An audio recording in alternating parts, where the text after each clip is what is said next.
सच्चिदानन्दरूपाय विश्वोपत्यादिहेतवे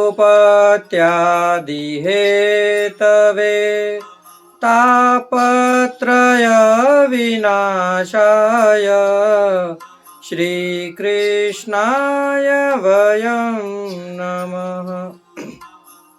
पुष्टिमार्गीय सर्वज्ञ करुणारसपूरित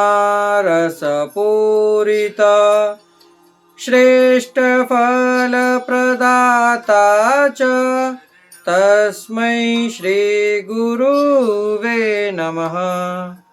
जय श्री कृष्ण। राधे राधे प्रियजनों, दास का प्रणाम स्वीकार करें।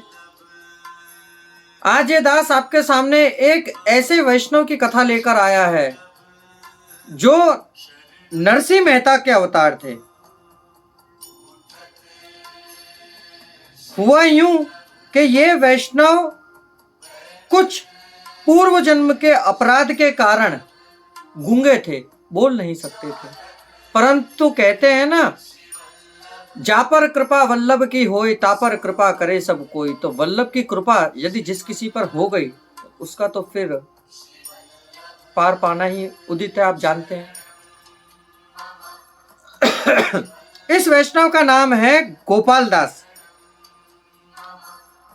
कथा प्रारंभ करने से पहले दास आपसे विनंती करना चाहेगा कि यदि आप हमारे चैनल पर नए हैं तो हमारे चैनल को सब्सक्राइब करके बेल आइकन बटन को दबा दीजिए, जिससे नित्य प्रति के हमारे सत्संग के वीडियो आप घर बैठे ही आनंद पूर्वक सुन सकें। तो चलिए शुरू करते हैं आज की कथा। आज की जो कथा है वह है श्री गोपाल दास रूप पुराण। कहते हैं ये भाईला कोठारी, इससे पहले की जो हमने आपको बताई थी कथा, उसके जमाई थे। हुआ यूं कि ये गोपाल दास सात्विक भक्त है। लीला में इनका नाम सारंगी है।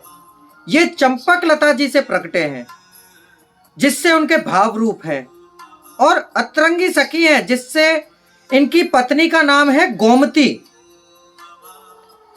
ये गोपाल दास रूपपुर के एक वैश्य के वहां जन्मे, और गोमती असारवा में भाईला कोठारी के वहां जन्मी। गोपाल दास जन्म से ही गूंगे थे, कुछ बोल नहीं सकते थे, क्योंकि उन्होंने अगले जन्म पे एक जन्म पहले नरसिंह मेहता थे। उन्होंने प्रभु को विनंती करके बहुत श्रम कराया था। उस अपराध के कारण से ये इस वर्ष गूंगे हुए। इनकी शादी भाईला कोठारी की बेटी गोमती से हुई। ये गोपालदास भाईला कोठारी के जमाई तो थे। पहली बार जब श्री गुसाई जी भाईला कोठारी के घर पधारे, तब कोठारी के सहकुटुंब ने इनसे नाम निवेदन किया और ब्रह्म संबंध लिया। तत्पश्चात कोठारी जी ने अपने जमाई से मिलवाया। कोठारी जी ने बताया, गुसाई जी के सामने जैसे वो गए तो श्री गुसाई जी ने आज्ञा करी कि कोठारी जी ये कौन है। तब उन्होंने कही, प्रभु ये गोपाल दास है। तब गोपाल दास की उम्र मात्र 9 वर्ष की रही होगी। तब ये कही कि यह गोपाल दास है, ये हमारे जमाई है, परंतु ये कुछ बोल नहीं सकते हैं। तब देखिए आपके मुख से निकली वाणी कि आपने आज्ञा करी कि गोमती का वर है, तो ये तो सागर होगा। जब ये आज्ञा करी कि गोमती का वर है, सागर होगा, तब तो कैसा चमत्कार हुआ कि आपकी कृपा सागर पर हुई, और ऐसे ही आपने उसको गोद में लेकर बिठाया। और जैसे आपने गोद में बिठाकर गोपाल दास के मुख में अधरामृत रखा, ऐसे ही गोपाल दास की बुद्धि में एक परिवर्तन आया, उनकी बुद्धि उज्जवल हुई। तब गोपाल दास ने श्री गुसाई जी को दंडवत करके वल्लभ ख्यान का आरंभ कर दिया। वंदो श्री विठ्ठल वरम सुंदर नवधन श्याम तमाल। ये कड़वा था, पर पूरा गोपाल दास श्री गुसाई जी के आगे सुनाया, तो गुसाई जी ने भाईला कोठारी सुनकर खूब प्रसन्न हुए। तब श्री गुसाई जी ने इनको आज्ञा करी कि एक और गाओ पद। तब इन्होंने श्रीमद वल्लभाचार्य जी के ऊपर एक पद गाया। श्री लक्ष्मण सुत श्री वल्लभ राय जी सुमिरन करता दुष्ट कृत जाय जी। कि लक्ष्मण सुत श्री वल्लभ राय जी के आप श्री के नाम, ये तो श्री हरिराय महाप्रभु जी शिक्षा पत्र में भी आज्ञा करते हैं, ये नित्यम परिभावयन्ति चरणों श्रीमद वल्लभ स्वामिनो, कि यदि हम श्रीमद वल्लभ को अपना स्वामी, प्रियजनों एक छोटी सी बात समझिएगा कि यदि हम अपने गुरुदेव को अपना स्वामी, आजकल क्या होता है कि गुरुदेव को हम स्वामी नहीं समझ पाते हैं, कहते तो बहुत है कि हमने तन मन धन सौंप दिया, परंतु करते उनमें से एक भी नहीं है।